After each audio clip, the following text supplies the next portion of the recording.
Welcome back. Today we're diving into a really clever tale from the Kisah Jataka. It all starts with the Buddha being asked about, of all things, a man with no nose.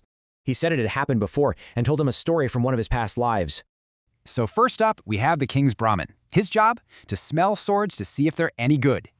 But his sense of smell was really guided by greed. You bribe him, perfect sword. No bribe, it's flawed.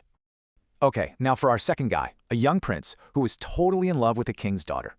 But the king said no way. He wanted a political marriage for her, so the lovers were split up. So, you see, both guys had a huge problem. One was facing a trap, and the other a broken heart. A clever smith decided to expose the Brahmin. He made a perfect sword with a very spicy surprise inside. The prince had his own plan, too. It was pretty wild, a bit daring, and banked on superstition. And this is where it gets good. The two plans are about to collide. The Brahmin's called in. Meanwhile, the prince, with his own chili powder, is hiding out in the cemetery, playing dead. The Brahmin pulls out the sword, ready to lie as usual. He brings it up to his nose.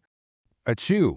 The chili powder hits, and he lets out this massive sneeze. In that split second, His hand jerks, and he slices his own nose clean off. Just like that, his life is ruined. Okay, over to the cemetery. The fake ritual is starting. They lay the princess on the corpse. The prince takes out his chili powder and lets out a huge, totally fake sneeze. He bolts upright. The guards totally freak out, screaming, "It's a ghoul! He's alive!" They just drop everything and run, leaving the prince and princess all alone. Perfect.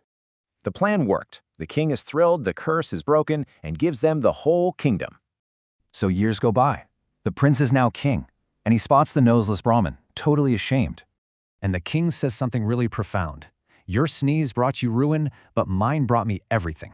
And here's the twist. The Buddha reveals the Brahmin was that noseless man, and he was the prince. Which brings us to the point. Intention is everything. One sneeze came from greed, the other from love. So it makes you wonder, right? How much does the why we do things actually change the outcome?